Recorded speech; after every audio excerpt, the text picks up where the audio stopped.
The divorce papers hit the marble counter with a slap that echoed through the empty penthouse. "Sign them," Seo-jun said. Amanda stared at the documents, then at her husband's face. He looked like a stranger. Cold. Unreachable. Nothing like the man who'd whispered promises against her skin 3 nights ago. "I don't understand." "There's nothing to understand. This was a mistake." Her hand moved to her stomach, an unconscious gesture, protective. She didn't know yet. Wouldn't know for another 2 weeks that the nausea wasn't stress, that the exhaustion meant something. "A mistake," she repeated slowly. "You knew what this was." "I thought," her voice cracked. "We're married, Seo-jun." "A mistake," he said again, and this time his eyes were dead. "Sign the papers, Amanda. Go back to America. Forget this ever happened. Forget you." "Yes." She picked up the pen. Her hands shook so badly she could barely hold it. "Did you ever love me?" she whispered. Seo-jun looked at her for a long moment. Then, no. The lie tasted like poison on his tongue. But if it kept her alive, he'd swallow it forever. Amanda signed. 8 months later, she'd learned 3 things. The divorce was fake. She was still his wife. And the baby she'd been carrying that day, the one kicking against her ribs right now as Seo-jun walked into her bakery like a ghost, was his son. 8 months later. The bell above the bakery door chimed. Amanda didn't look up. She was elbow-deep in dough, kneading out the tension that had lived in her shoulders since she'd returned to Seoul 3 months ago. The rhythm helped push, fold, turn. Push, fold, turn. Flour dusted her forearms, stuck to the small beads of sweat at her hairline. The baby kicked against her ribs, and she paused, one hand pressed to the swell of her stomach. 7 months along. She could feel him moving more now, restless, like he could sense her anxiety even from inside. "Just a minute," she called toward the front. She wiped her hands on her apron and turned. Kang Seo-jun stood in the doorway. Time didn't stop. That's the thing nobody tells you about seeing someone who destroyed you. The world keeps moving. The fluorescent lights still hummed. The oven still ticked. Her heart still beat, even though for a second, she wished it wouldn't. He looked exactly the same. Black coat, tailored so sharp it could cut. Hair pushed back from his face, still too perfect, still too cold. His eyes found hers, then dropped slowly, deliberately, to her stomach. She watched his expression do nothing at all. Then everything at once. Amanda. Her name in his mouth felt like a weapon. "Get out." "Is it mine?" She laughed. The sound came out wrong, jagged and bitter. "You don't get to ask me that. I'm asking. And I'm telling you to leave." Seo-jun stepped inside. The door closed behind him. 2 men in dark suits appeared on the sidewalk outside, flanking the entrance like sentries. Amanda's hands curled into fists, flowers still caught beneath her nails. "How long have you been back in Seoul?" "That's none of your business." "How far along are you?" Asterisk leave, asterisk. 7 months, he said, his voice flat, factual. "You're 7 months pregnant." Her jaw tightened. She hated that he could still read her body like that, like he'd memorized every detail and filed it away for later use. "Congratulations," she said. "You can count.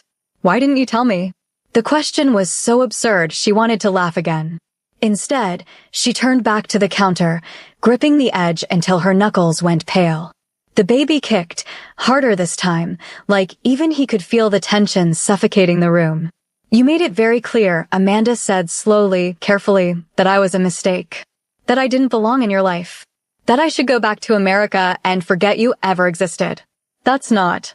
You looked me in the eyes and told me I was naive to think you could love someone like me." Silence. She turned around. Seo-jun hadn't moved, but something in his face had shifted. "Not much. Just enough. So I left," Amanda continued. "Like you wanted. And then 2 weeks later, I found out I was pregnant. But you know what? I didn't come running back. Because you made your choice, Seo-jun. You chose your family. Your empire.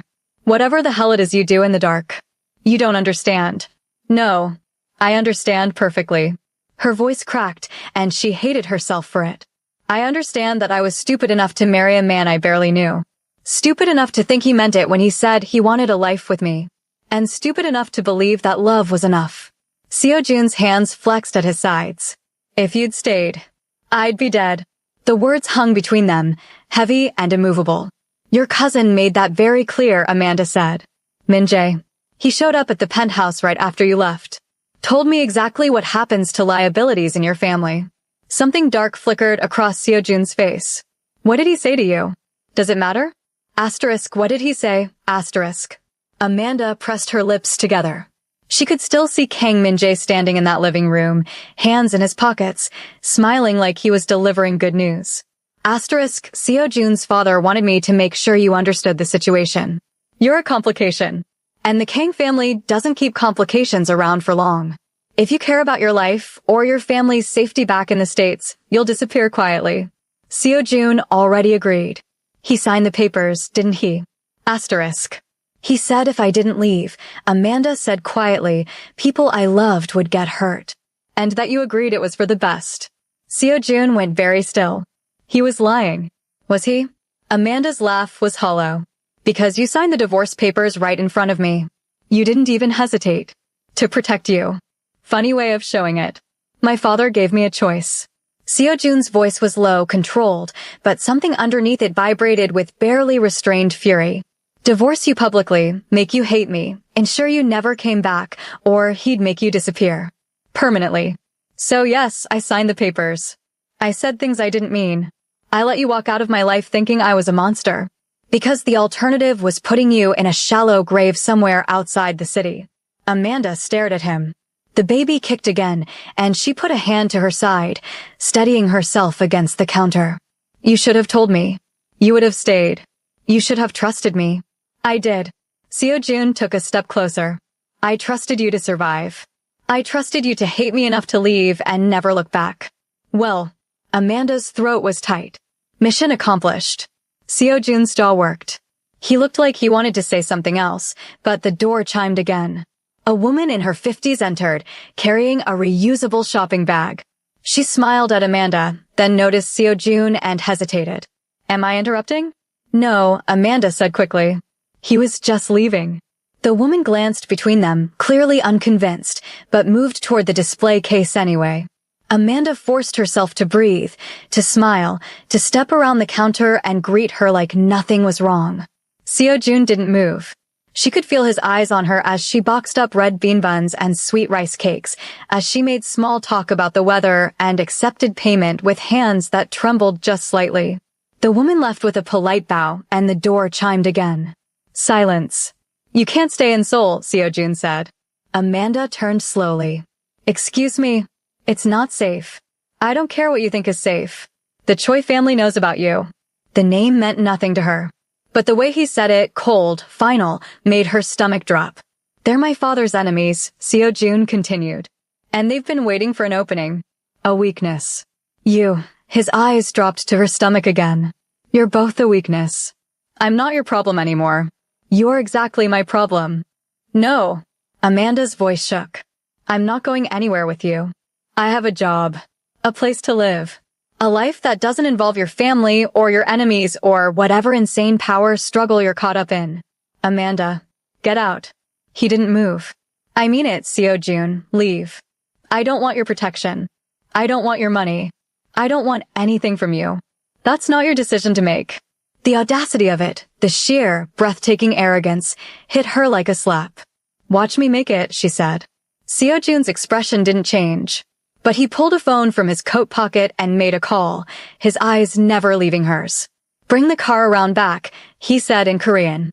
Then, to Amanda, pack what you need. We're leaving in 10 minutes. Are you insane? Probably. I'm not going anywhere with you. Yes, Seo-jun said quietly you are. If you're already hooked and need to see how Amanda escapes or doesn't, drop a comment, trust, or run, and let me know if you're Team Amanda or Team Seo-jun. Don't forget to subscribe because this story is about to get dangerous. Amanda's hands wouldn't stop shaking. She stood behind the counter, staring at Seo-jun like he'd just suggested they burn the bakery down together. You can't just. I can. He pocketed his phone. And I am. This is kidnapping. This is protection. I don't want your protection. The words came out louder than she intended. Seo-jun didn't flinch, but his eyes sharpened, focused on her in that unnerving way he had, like he could see through skin and bone straight into the mess of fear and fury churning inside her. 3 days ago, he said, voice level, 2 of Choi's men followed you from the subway to this bakery. Yesterday, someone took photos of you through the window. This morning, your landlord received an offer to buy the building. Cash. Triple the market value. Amanda's breath caught. How do you know that? Because I've had people watching you since the day you came back. The floor seemed to tilt. You've been spying on me? I've been keeping you alive. I didn't ask you to. You didn't have to. She wanted to scream. Wanted to throw something at his perfect, infuriating face. Instead, she gripped the counter harder, nails digging into the wood. Why would they even care about me? Amanda asked. You made it very clear we're not together anymore. I'm nothing to you. Something flickered in Seo-jun's expression, brief, almost imperceptible. They don't know that. Then tell them. It wouldn't matter. He stepped closer and Amanda fought the instinct to back away. The Choi family has been waiting for an opportunity to destabilize my father's organization. If they can use you or the baby as leverage, they will. And they won't hesitate to hurt you to make a point. The baby kicked, hard enough that Amanda winced. Her hand went to her stomach automatically, and Seo-jun's eyes followed the movement. For a second, just a second, his mask slipped. She saw something raw there. Something almost like longing. Then it was gone. This is your fault, she said quietly. I know. Everything that's happening right now, it's because of you. Yes. And now you want me to just trust you? Follow you? Let you drag me back into your world after you spent 8 months making sure I'd never come back. Seo-jun was silent for a moment. Then, I'm not asking you to trust me. I'm telling you there's no other option. There's always another option. Not one that keeps you breathing. The words were cold, factual, and terrifying precisely because he meant them. Before Amanda could respond, her phone buzzed on the counter. She glanced at the screen. A text from Mrs. Han, the bakery's owner. Asterisk, are you okay? There are men outside. Asterisk. Amanda's stomach dropped. She moved to the window, careful to stay back from the glass. 2 black sedans were parked across the street now. 4 men stood on the sidewalk, not even pretending to be casual. One of them met her eyes through the window and smiled. She stepped back. They're not mine, Seo-jun said. Amanda's pulse hammered. What do they want? To see what I'll do. And what are you going to do? He pulled his phone out again, typed something quickly. Within seconds, 3 more black cars appeared at the end of the block. Seo-jun's men, she recognized the one who'd been standing outside earlier, emerged and formed a line on the sidewalk between the bakery and the Choi family's people. Starting a war in the middle of Itaewon? Amanda's voice was sharp. Very subtle. They started it the moment they came here. And I'm just supposed to accept that my life is now a crime drama? Seo-jun looked at her. Really looked, for the first time since he'd walked through the door. His expression was unreadable, but there was something underneath it, something that almost looked like regret. No, he said quietly. You're supposed to let me fix this. You can't fix this. I can try. Amanda closed her eyes. Breathed. The baby shifted, pressing against her ribs, and she felt the weight of everything, the exhaustion, the fear, the suffocating reality that Seo-jun was right. She wasn't safe. And running wouldn't change that. If I go with you, she said slowly, I'm not staying. Just until this situation is handled. Then I'm gone. Agreed. And you don't get to make decisions for me. Seo-jun hesitated. Within reason. No, not within reason. At all. His jaw tightened, but he nodded. Amanda grabbed her coat from the back room, shoved her phone and wallet into her bag. Her hands were still shaking. She typed a quick message to Mrs. Han, asterisk family emergency, I'll explain later asterisk, and sent it before she could overthink. When she came back out, Seo-jun was waiting by the door. There's a car in the alley, he said. We go out the back. Of course there is. He led her through the kitchen, past the industrial ovens and stainless steel counters, to a door she'd only ever used for taking out trash. It opened into a narrow alley that smelled like old grease and rain.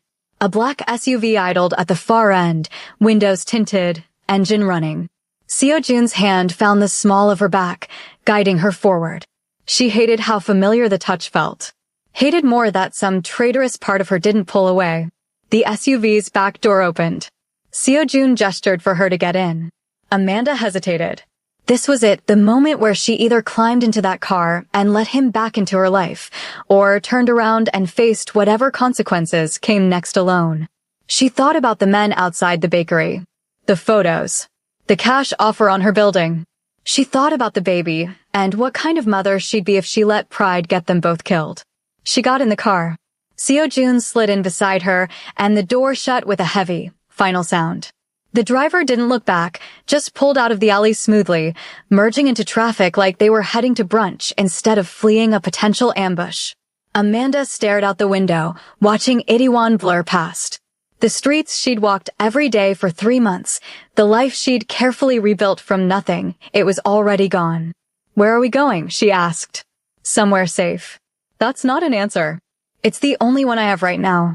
She turned to look at him. Seo-jun sat perfectly still, hands resting on his knees, expression carved from stone. But there was tension in his shoulders, in the set of his jaw.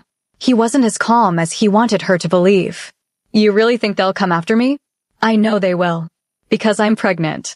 Because you're mine." The possessiveness in his voice made something twist in her chest. "I'm not yours. Not anymore." Seo-jun finally looked at her.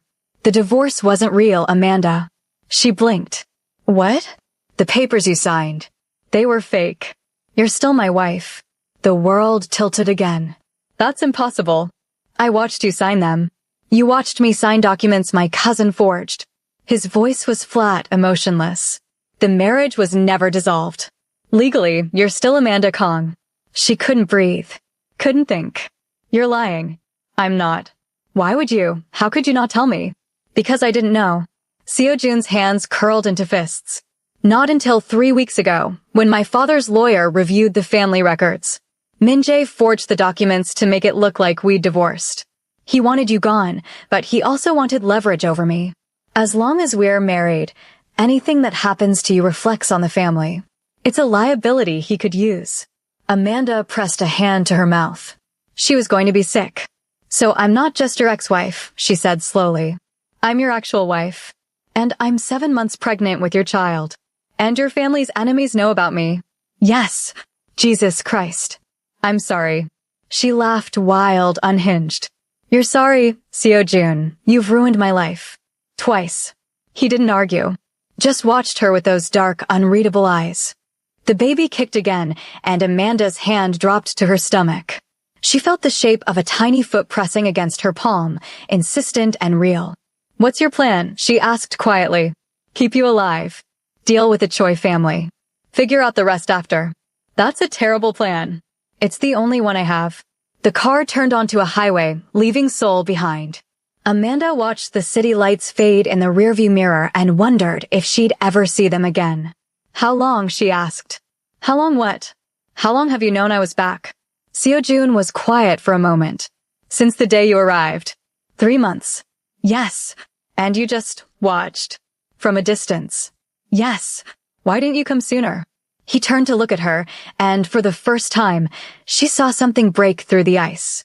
"Because I thought you'd be safer if I stayed away." "And now?" "Now I know I was wrong."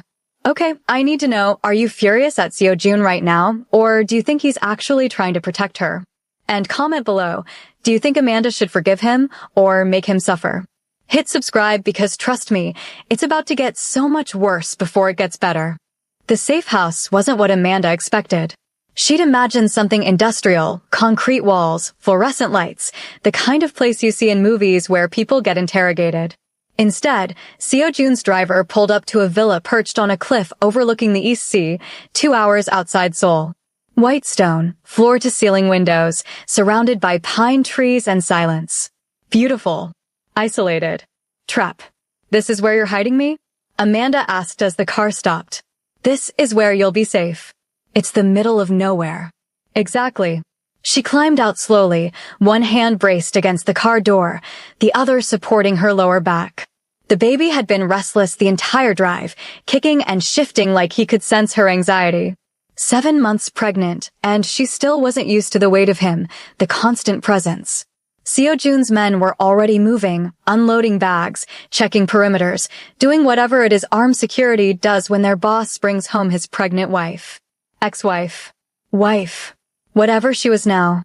Seo-jun appeared beside her, close enough that she caught the scent of his cologne. Something expensive and cedar dark, achingly familiar. "Can you walk?" he asked.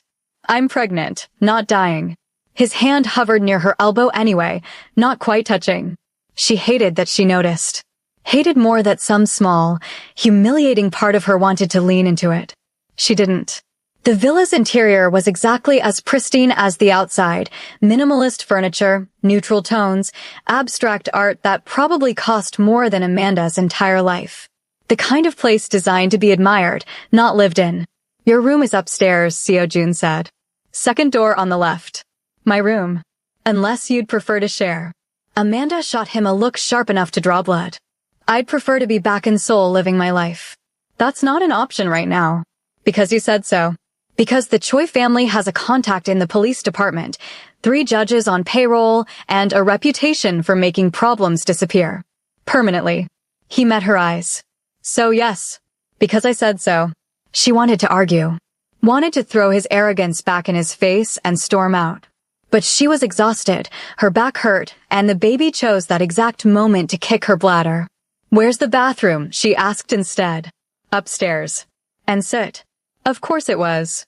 She made her way up the floating staircase, gripping the railing tighter than necessary. The second door opened into a bedroom that looked like it belonged in an architecture magazine, king bed with white linens, sitting area by the window, attached bathroom in marble and chrome. Amanda locked the door, leaned against it, and finally let herself fall apart. Not crying. She was past crying. Just breathing. Trying to reconcile the fact that 8 months ago she'd been married to a man she loved, and now she was his prisoner in a cliffside villa, carrying his child, still legally his wife without even knowing it. The universe had a sick sense of humor. She splashed cold water on her face, changed into the cotton dress she'd shoved in her bag, and lay down on the bed. Just for a minute. Just to rest her eyes. She woke to knocking. "Amanda." Seo-jun's voice, muffled through the door. She sat up too fast, head spinning. The room was darker now, late afternoon sun slanting through the windows. She'd been asleep for over an hour. "What?" she called. "Dinner's ready." "I'm not hungry." "You need to eat." "I'll eat when I'm hungry." Silence. Then, "The baby needs you to eat." Amanda closed her eyes. Of course he'd go there. She opened the door. Seo-jun stood in the hallway, still wearing the same black shirt and slacks, looking unfairly put together while she felt like a disaster held together with spite and exhaustion. "Fine," she said. "But I'm eating in my room." "No." "Excuse me. We're eating together. Downstairs." "You don't get to tell me." "I'm not telling you." His voice was quiet, measured. "I'm asking. Please." The please surprised her enough that she followed him down. The dining table was set for 2 simple white plates, real silverware, a spread of food that looked suspiciously like someone had gone to a lot of trouble. Mayak guk, grilled fish, seasoned vegetables, fresh rice. Amanda's stomach betrayed her with a low growl. Seo-jun pulled out a chair. She ignored the gesture and sat across from him instead. They ate in silence. Or rather, Amanda ate while Seo-jun watched her with an intensity that made her want to throw something at him. "Stop staring," she said finally. "You've lost weight." "I'm 7 months pregnant." "That's not how it works." "Your face is thinner." "You're not taking care of yourself." "Maybe because I've been working 60-hour weeks trying to survive in a foreign country alone." Seo-jun's jaw tightened. "You didn't have to be alone." "Yes, I did." "You made sure of that. To protect you." "Stop saying that like it justifies everything." Amanda set her chopsticks down, appetite gone. "You don't get to make unilateral decisions about my life and call it protection. You don't get to lie to me, divorce me, fake divorce me, let me think you wanted nothing to do with me, and then show up 8 months later acting like you're some kind of hero. I'm not a hero." Finally, something we agree on. Seo-jun was quiet for a long moment. Then, "My father is dying." Amanda froze. "Liver cancer," he continued, voice flat. 6 months, maybe less. The family is fracturing. My uncle wants to take over. Min Jae is making moves to position himself as the successor. And the Choi family knows all of this. They're waiting for us to tear ourselves apart so they can move in. Why are you telling me this? Because you asked why I made the choices I did. He met her eyes. When my father found out about you, he wasn't angry. He was terrified. Not of you, of what you represented. A weakness. A way for our enemies to hurt us. He gave me an ultimatum because he thought he was protecting me. Protecting the family. And you just went along with it. What was I supposed to do? For the first time, real emotion cracked through Seo Jun's composure. Let him send someone to kill you? Let Min-jae arrange an accident? You think I didn't know what would happen if I refused? You could have told me the truth. And then what? You stay, and we both pretend everything's fine while my family plots your murder? You think I could live with that? Watching you every second, wondering if today's the day someone gets through my defenses. So instead you broke my heart and sent me away pregnant and alone. Yes, the word hung between them, brutal in its honesty. I made the only choice I could live with, Seo Jun said quietly. I let you hate me. I let you think I was a monster. Because at least you were alive to hate me. Amanda's throat was tight. That's not love. No, it's not. He looked away. But it's all I knew how to give you. She wanted to stay angry. Wanted to hold on to the fury that had kept her going for 8 months. But sitting across from him now, seeing the exhaustion in his eyes, the weight he carried, she couldn't. Your father, she said. Does he know about the baby? Not yet. What happens when he finds out? Seo Jun's expression went dark. Nothing. Because I won't let it. You can't control everything. I can try. That's not an answer. It's the only one I have.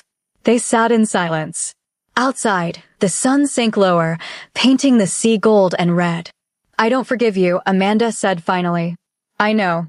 And I don't trust you. I know that too. But I'm too tired to fight you right now. Something that might have been relief flickered across Seo Jun's face. Then don't. Just rest. Let me handle this. For how long? As long as it takes. Amanda stood, exhaustion pulling at every muscle. I'm going back upstairs. Seo Jun rose with her. If you need anything, I won't.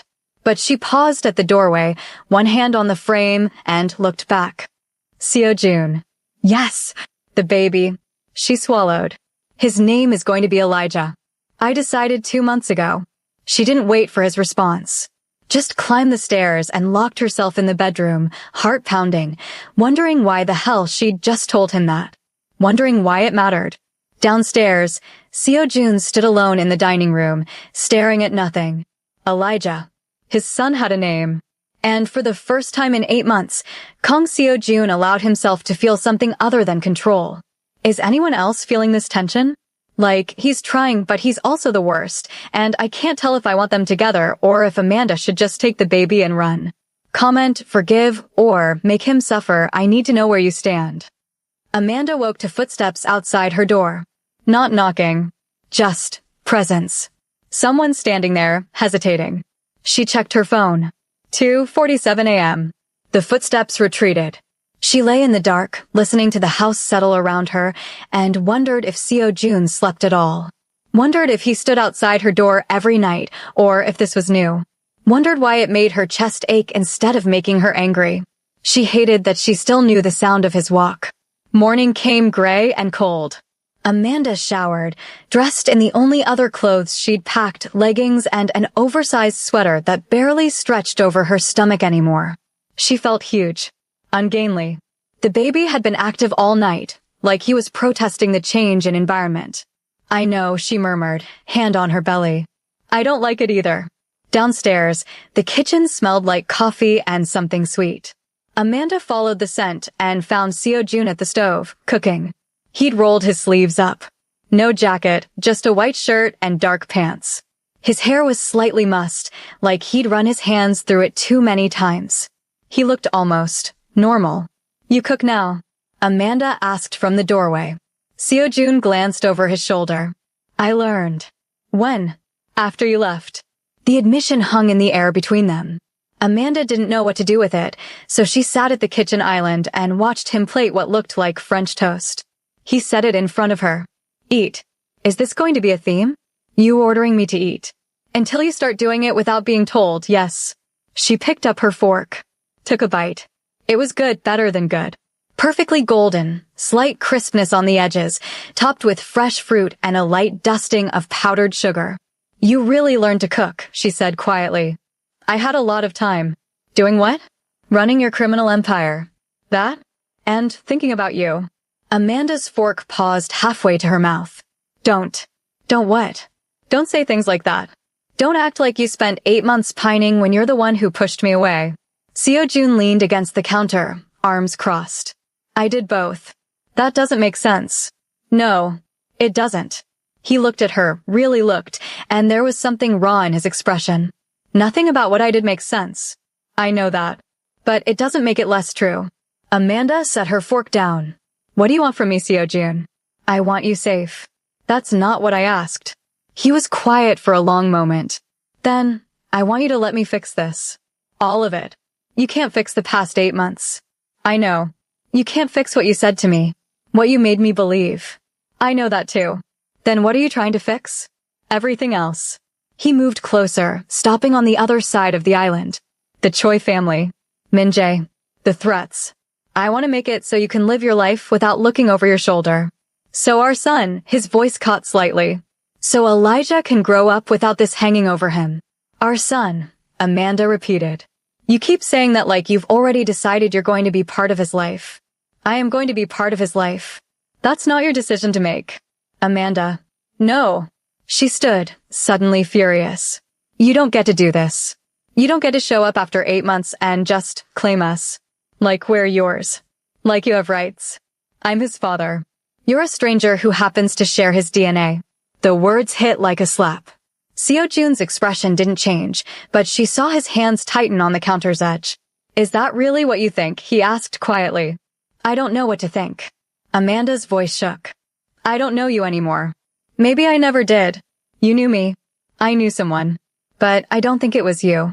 Seo-jun circled the island slowly, and Amanda fought the urge to back away. He stopped a few feet from her, close enough that she could see the exhaustion in his eyes, the fine lines at the corners that hadn't been there before. The man you married, he said, the one who took you to that night market in Hongdae and let you teach him how to make your grandmother's cornbread. The one who fell asleep on your couch watching terrible American movies and woke up with you drawing on his face with eyeliner. That was me. Amanda's throat tightened. She remembered that night. Remembered laughing so hard she cried when he'd seen himself in the mirror. The man who told you he'd never felt anything real until he met you, Seo-jun continued. Who asked you to marry him after 3 months because waiting felt impossible. That was me too. Stop. The man who broke your heart 8 months ago, his voice dropped. That was also me. All of it was me, Amanda. I'm not going to stand here and pretend I was 2 different people. I made a choice. The wrong choice. But I made it because I couldn't stand the thought of you dying because of me. So you killed us instead. Yes. The honesty of it stole her breath. I killed us, Seo-jun said quietly. I killed everything we had because I thought it would keep you breathing. And maybe that makes me a monster. Maybe it makes me exactly what you think I am. But I'd do it again, Amanda. If the alternative was your death, I'd do it again. She wanted to hit him. Wanted to scream. Instead, she just stood there, trembling, feeling the baby kick against her ribs like he was protesting on her behalf. I hate you, she whispered. I know. I hate that you're standing here. I hate that you're trying. I hate that some stupid part of me still. She cut herself off. Seo-jun took a step closer. Still what? Nothing. Amanda. Don't. She backed away, hitting the counter. Don't come closer. Don't touch me. Don't. The baby kicked hard, and she gasped, hand flying to her stomach. Seo-jun moved on instinct, reaching for her, but she flinched away. I'm fine, she said quickly. He's been active lately. Does it hurt? No. It's just. She pressed her hand where the baby was moving, feeling the shape of him shifting inside her. He's strong. Seo-jun's eyes were fixed on her stomach. Can I? He stopped himself. Never mind. Amanda knew what he was asking. Knew she should say no. Should keep that boundary firm and unbreachable. But she was tired of being angry. Tired of fighting. And some part of her, small, traitorous, wanted him to feel this. Wanted him to understand what he'd missed. Give me your hand, she said quietly. Seo-jun hesitated. Then moved closer, slowly, like he was approaching something wild that might bolt. He held out his hand, and Amanda took it, pressing his palm against the curve of her stomach. They stood like that, not speaking, barely breathing. And then, the baby kicked. Seo-jun's entire body went rigid. His eyes widened, fixed on where his hand pressed against her, and Amanda watched something break across his face. Something that looked like wonder and grief and fear all tangled together. That's Elijah, Amanda said softly. That's your son. Seo-jun's hand trembled against her stomach. The baby kicked again, stronger this time, and a sound escaped him, half laugh, half something else. He's real, Seo-jun whispered. What did you think he was? I don't know. An abstraction. A concept. His thumb moved in a small circle against her stomach, unconscious, gentle. Not this. Not, his voice broke. He's real. Amanda felt tears prick her eyes. She blinked them back furiously. Yeah, he is. They stood frozen in that moment, Seo-jun's hand on her stomach, the baby moving between them like a bridge neither of them knew how to cross. Then Seo-jun did something Amanda didn't expect. He sank to his knees. His forehead pressed against her stomach, his other hand coming up to cradle the curve of her belly, and his shoulders shook with silent, devastating grief. I'm sorry, he said, voice muffled against her. I'm so sorry. For all of it. For leaving you alone. For making you carry this by yourself. He broke off. I'm sorry. Amanda's hands hovered in the air, not sure what to do, where to go. Every instinct screamed at her to push him away. To protect herself. But her hands found his hair instead. Gentle. Barely touching. I know, she whispered. And for the first time since he'd walked back into her life, she almost meant it. I am not okay after this scene. Are you crying? Because I'm crying. Team forgiveness or team make him earn it? 3 days passed in careful silence. Seo-jun gave her space. Amanda took it. They existed in the same house like ghosts circling each other. Separate meals, separate rooms, separate lives intersecting only when necessary. But Amanda noticed things. Coffee made exactly how she liked it, appearing on the kitchen counter every morning. The thermostat adjusted to the temperature she preferred. Fresh flowers in her room, replaced daily. Small things. Silent things. The only language Seo-jun seemed to speak anymore. She didn't thank him. Didn't acknowledge it. But she drank the coffee. On the 4th day, everything changed. Amanda was in the living room, reading a book she'd found on the shelf, when Seo-jun's phone rang. She watched his face transform from neutral to something cold and lethal in the space of a heartbeat. He answered in Korean, voice clipped. Listened. Then his eyes cut to her. Don't move, he said, still on the phone. Then into it. How close? He was moving before he finished speaking, crossing to the window, pulling the curtain back slightly. Amanda's heart kicked into overdrive. What's wrong? Seo-jun ended the call. We have company. The Choi family? No. His voice was ice. My cousin. Amanda stood, hand pressed to her stomach. Min-jae is here? He's at the gate. Seo-jun was already texting someone, fingers flying across the screen. He has 5 men with him. Says he needs to speak with me about family business. Are you going to let him in? No. Seo-jun looked at her. But he's not leaving. Which means he knows you're here. How? Someone talked. Or he followed us. Does it matter? He moved toward her. I need you to go upstairs. Lock the door. Don't come out until I tell you. What are you going to do? Handle it. Seo-jun. Amanda. His hands found her shoulders, grip firm but careful. I need you to trust me. Just for this. Please. She saw it then, the fear underneath the control. He was terrified. Not for himself. For her. Okay, she said quietly. Relief flashed across his face. He started to pull away, then stopped, his hand coming up to cup her cheek. The touch was brief, gentle, and then he was moving toward the door, phone to his ear, barking orders in rapid Korean.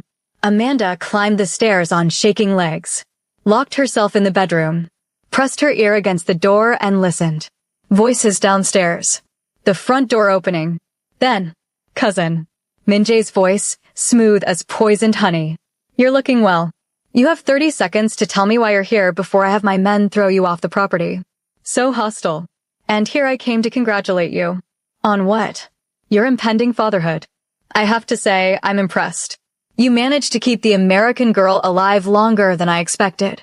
Silence. The kind that precedes violence. Careful, Min-jae continued. You wouldn't want to do something rash. Not with her upstairs. Pregnant. Vulnerable. Amanda's blood ran cold. If you came here to threaten her, Seo-jun's voice was lethal. Threaten? No. I came to make a deal. I'm not interested. You haven't heard my offer yet. I don't need to. Your father is dying, cousin. The family will need new leadership. Strong leadership. Someone who doesn't have distractions. Get out. I can protect her. Min-jae's voice changed, sharpened. I can make sure the Choi family never touches her or the baby. All you have to do is step aside. Let me take over when your father passes. Support my claim to the family leadership. You think I'd trade my family for yours?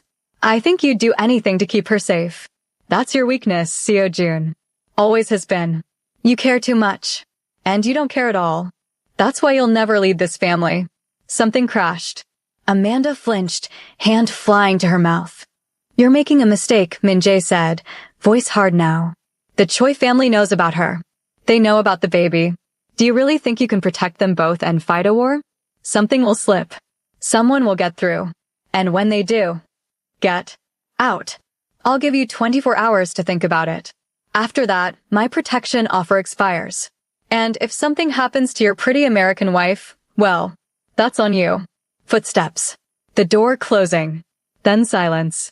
Amanda waited, counting heartbeats, until she heard Seo-jun climbing the stairs. She unlocked the door and found him standing in the hallway, knuckles split and bleeding, breathing hard. Are you okay? She asked. He's gone. I heard. What he said. He's lying.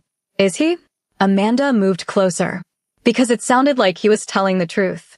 About the Choi family. About not being able to protect us both. I'll find a way. How? Seo-jun's jaw worked. He had no answer. Amanda reached for his hand, the bleeding one, and pulled him into the bathroom. She ran water, grabbed a first aid kit from under the sink, and started cleaning his knuckles. He let her, standing perfectly still, watching her face. You hit him, she said. Yes. Did it help? No. She wrapped gauze around his hand, securing it with tape. Her fingers lingered on his wrist, feeling his pulse hammer beneath her touch. What are you going to do? She asked quietly. I don't know. The honesty surprised her. Seo-jun always had a plan. Always had an answer. Maybe Amanda stopped herself. Say it. Maybe Min-jae is right. Maybe you can't do both. I'm not giving you up. You wouldn't be giving me up. You'd be keeping me alive. No. His hand closed around hers, firm, desperate. I won't make that choice again. I can't. Even if it costs us both? Even then. Amanda looked up at him. Really looked. Saw the determination in his eyes, the absolute refusal to bend, and something in her chest cracked open. You're an idiot, she whispered. I know. This is going to end badly. Probably. And you're still not going to walk away. Never. She didn't know who moved first. Maybe both of them. But suddenly his mouth was on hers, hard and desperate and tasting like goodbye. Amanda gasped against his lips, and he used it, deepening the kiss, one hand tangling in her hair while the other splayed across her lower back, pulling her closer, as close as her stomach would allow. She should stop this. Should push him away. Should remember all the reasons this was a terrible idea. She didn't. Her hands found his shirt, fisting in the fabric, holding on like he was the only solid thing in a tilting world. He kissed her like he was drowning, like she was air, like 8 months hadn't passed and broken them both. When they finally broke apart, both breathing hard, Seo-jun pressed his forehead to hers. I'm sorry, he said. I shouldn't have. Shut up. He blinked. What? Just shut up. Amanda's hands were still fisted in his shirt. I'm tired of apologies. I'm tired of you telling me what you should or shouldn't do. If you're going to kiss me, then kiss me. If you're going to fight for us, then fight. But stop apologizing for wanting us. Something ignited in his eyes. Amanda, I don't forgive you, she said. And I don't trust you. But I'm also done pretending I don't still feel something. That I don't still. She couldn't finish. Couldn't say the word. Seo-jun's thumb brushed her cheek. I love you. The words hit like a punch. You don't get to say that. I love you, he repeated. I've loved you since you laughed at my terrible English and taught me to make cornbread. I loved you when I signed those papers. I loved you every day for 8 months. And I'll love you until the day I die, whether you forgive me or not. Tears spilled down Amanda's cheeks. She was crying and she didn't care. You broke my heart. I know. You made me believe you never wanted me. I know.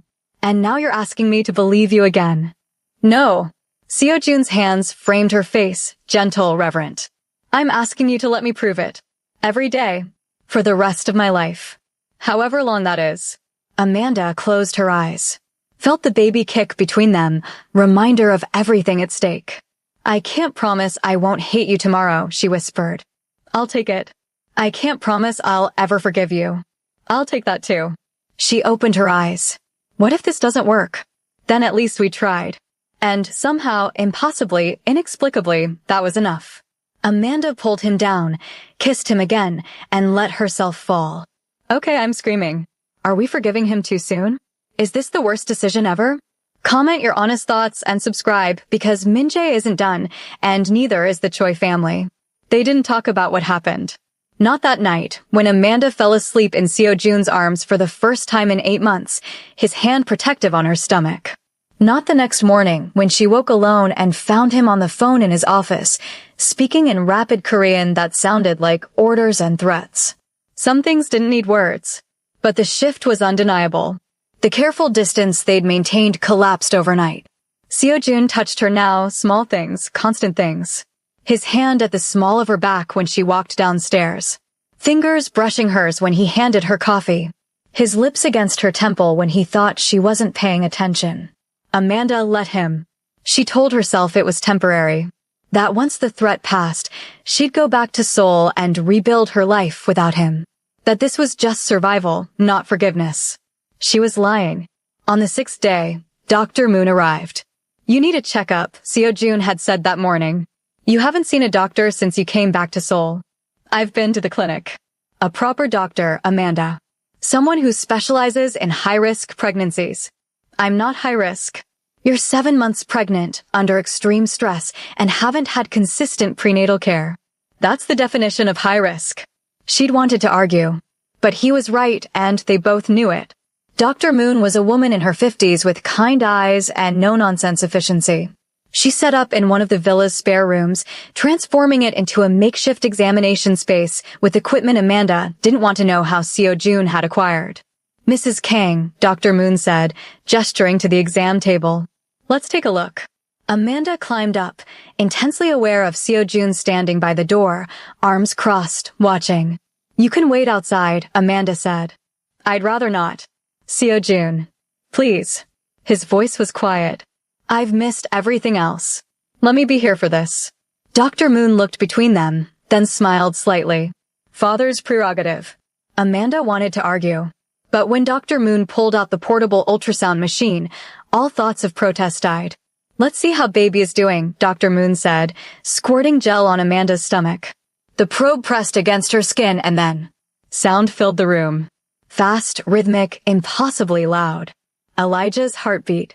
Amanda's throat closed.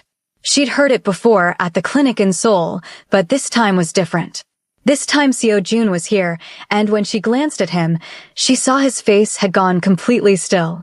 Strong heartbeat, Dr. Moon said, moving the probe. Very healthy. Let's check positioning. The screen showed grainy black and white images Amanda had never quite learned to interpret. But Dr. Moon narrated, pointing out the baby's head, his spine, his hands. He's measuring right on track for 28 weeks, Dr. Moon said. Good size, good movement. Everything looks excellent. Can you tell if Seo Jun's voice was rough? He cleared his throat. Can you tell what he looks like? Dr. Moon smiled. Would you like to see his face? She adjusted the probe, and suddenly there he was. Not clear, not perfect, but unmistakably a face.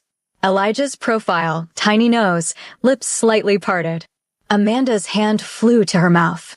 Seo Jun moved without thinking, crossing to the exam table, his hand finding hers. She let him take it, their fingers lacing together as they stared at the screen. He's beautiful, Seo Jun whispered. He looks like an alien, Amanda said, laughing through tears. A beautiful alien. Dr. Moon printed several images, handed them to Seo Jun with a knowing look. Everything is healthy. But Amanda, you need to reduce stress. Your blood pressure is elevated. Not dangerously, but enough that I'm concerned. I'm working on it, Amanda said. Work harder.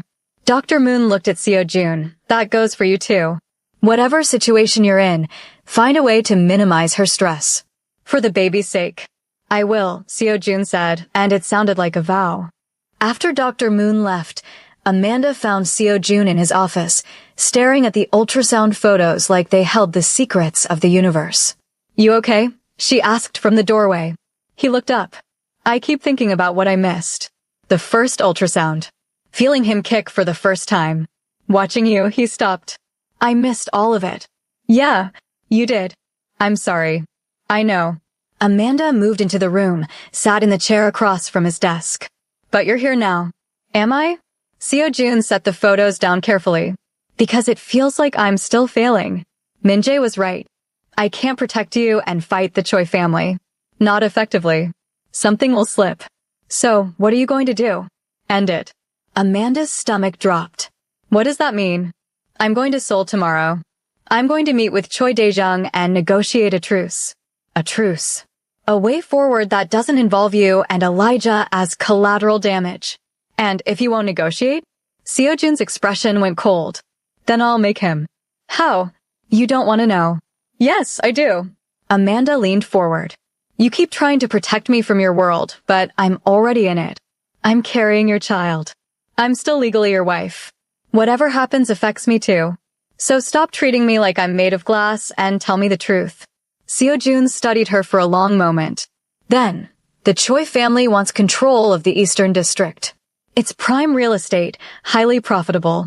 My father has been refusing to negotiate for years. If I offer them that territory in exchange for leaving you alone, your father will never agree to that. My father is dying. In 3 months, maybe less, I'll be head of the family. What I say will be law. And Min-jae will be dealt with. The way he said it made Amanda's blood run cold. What are you going to do to him? What he deserves. Seo Jun. He forged documents. He threatened you. He's been working with the Choi family behind my father's back, giving them information about our operations. Seo Jun's voice was ice. He's a traitor. And in my world, traitors don't get second chances. Amanda's hands tightened on the armrests. Are you going to kill him? Do you want me to lie? No. Then yes. Seo Jun met her eyes, unflinching.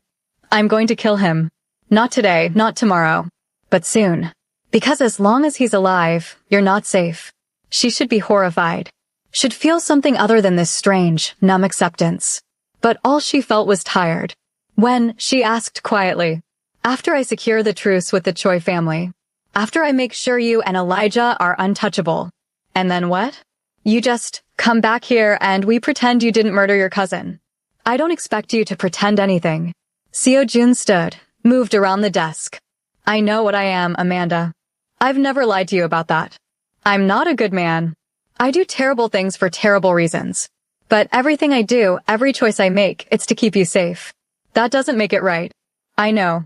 She looked up at him, this man she'd married, this stranger she was learning all over again. If you do this, if you kill Min-jae, I don't know if I can stay. Something broke in his expression. I know that too. And you're still going to do it. Yes. Why? Because if I don't, he'll find another way to hurt you. And I won't survive that. Seo Jun's hand cupped her face, thumb brushing her cheek. I can survive you leaving me. I can survive you hating me. But I can't survive losing you. Not again. Amanda closed her eyes. You're asking me to love a killer. No. His voice was soft. I'm asking you to love me anyway. The difference was everything and nothing. She stood, and for a moment they just looked at each other. Then Amanda took his hand and placed it on her stomach, where Elijah was moving, restless and alive. Promise me something, she said. Anything. Promise me that whatever you do, you'll come back. That you won't get yourself killed trying to protect us. Amanda. Promise me, Seo Jun. Because her voice broke. I can't do this alone. I don't want to. His forehead touched hers. I promise. And promise me that after this is over, we'll figure out what normal looks like. Real normal. Not hiding, not running. Just us. I promise. She didn't know if he could keep those promises. Didn't know if any of this would end the way she desperately hoped. But she kissed him anyway, slow and deep, and let herself believe. That night, Amanda woke to an empty bed. She found Seo Jun on the balcony, overlooking the dark sea, phone pressed to his ear. He was speaking in Korean, voice low and lethal, and even without understanding the words, she knew he was setting things in motion. When he hung up, she wrapped a blanket around her shoulders and joined him. "Can't sleep?" she asked. "Too much to do. When do you leave?" "Dawn. Less than 3 hours." Amanda moved closer, fitting herself against his side. He wrapped an arm around her automatically, pulling her in, and they stood like that in the cold night air. "I'm scared," she admitted. "Me too. What if something goes wrong?" "It won't." "You can't know that." "No." He pressed a kiss to her hair. "But I'm going to act like I do anyway." Amanda tilted her head up, studied his profile in the moonlight. "I don't want to love you." "I know. But I think I do anyway." Seo Jun went very still. Then he turned, both hands framing her face, and looked at her like she'd just handed him the world. "Say it again," he whispered. "I love you." The words felt like surrender and victory all at once. "I love you, and I hate that I love you, and I'm terrified of what that means. It means you're giving me a second chance. It means I'm an idiot. It means you're brave." He kissed her, soft and reverent. "Braver than I ever was." They went back inside, back to bed. And when Seo Jun left at dawn, Amanda stood at the window and watched his car disappear down the mountain road, one hand on her stomach, silently begging the universe to bring him home. Seo Jun didn't come home at dawn. He didn't come home at noon. By sunset, Amanda was pacing the living room, phone clutched in her hand, calling his number every 10 minutes. It went straight to voicemail. "Pick up," she whispered. "Please pick up." Nothing. One of Seo Jun's men, Jean, the head of his security, stood by the door, stone-faced. "Where is he?" Amanda demanded. "I don't know." "You're lying." "I'm not." Jin's expression didn't change. He went into the meeting alone. "Told us to wait outside." "That was 8 hours ago." Amanda's blood ran cold. "And you just let him?" "He's my boss. I follow orders." "Even if those orders get him killed?" Jin's jaw tightened, but he didn't answer. Amanda sank onto the couch, hand pressed to her stomach. Elijah was kicking, agitated, like he could sense her fear. "I'm sorry," she whispered to him. "I'm so sorry." Her phone rang. Amanda nearly dropped it in her scramble to answer. "Seo Jun." "Not quite." Min-jae's voice, smooth and poisonous. "Hello, cousin-in-law." Every hair on Amanda's body stood on end. "Where is he?" "Your husband?" "Oh. He's indisposed at the moment." "What did you do?" "Me? Nothing." But the Choi family was very interested to learn that Seo Jun was willing to give up prime territory to protect you. It made them wonder, how much more would he give to get you back? Amanda's heart stopped. "What are you talking about?" "I'm talking about leverage." Min-jae's voice hardened. "The meeting was a setup, Amanda." Seo Jun walked right into it. "And now the Choi family has him. Which means they have everything. You sold him out." "I made a business decision." Seo Jun was too weak to lead. Too distracted by you. "The family needs someone stronger." "You're insane." "I'm practical." Min-jae paused. "But I'm also feeling generous. So here's what's going to happen. You're going to come to Seoul. You're going to meet me at the address I'm about to send you. And you're going to sign over your parental rights to Elijah. Never. Then Seo Jun dies. Tonight. Slowly. And you'll get to listen to it." Amanda couldn't breathe. Couldn't think. "Why would you?" "Because a baby is leverage. And Seo Jun's baby without you attached? That's an asset. One I can control." His voice dropped. "You have 2 hours. Come alone or he dies. Try to bring security, he dies. Call the police, he dies. Are we clear?" The line went dead. Amanda stared at her phone, trembling so violently she could barely hold it. Jean was already moving. "I'll get a team." "No." Amanda stood. "He said come alone. You're not seriously considering.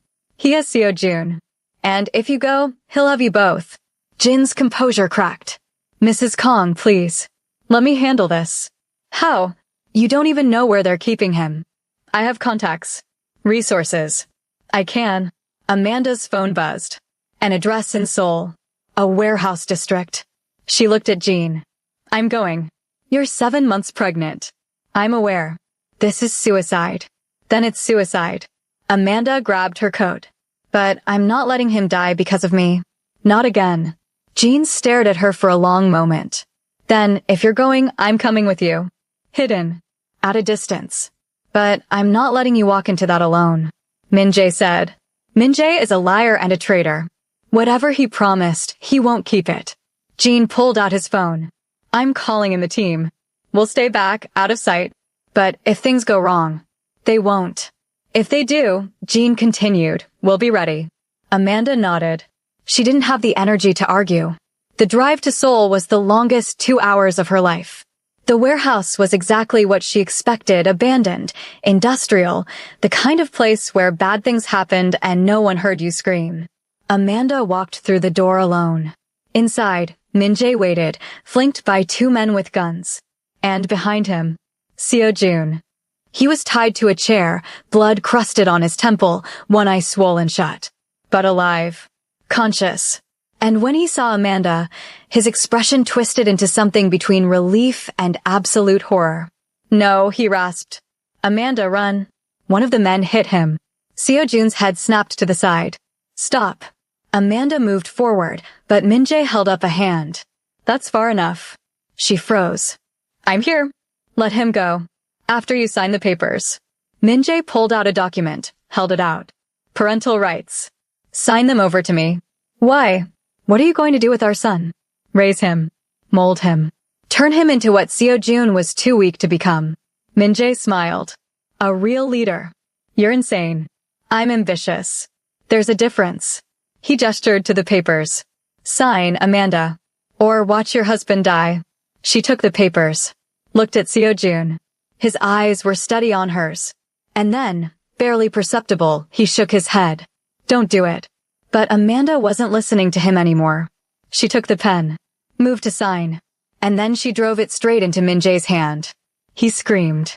Amanda grabbed the papers, stumbled backward as chaos erupted. Gunshots. Shouting. Jean and his team burst through every entrance, weapons drawn. But Min-jae was faster. He grabbed Amanda, arm around her throat, gun to her temple. Everyone stop, he shouted. Or she dies. The team froze. Seo-jun was still tied to the chair, but his eyes, God, his eyes were absolutely feral.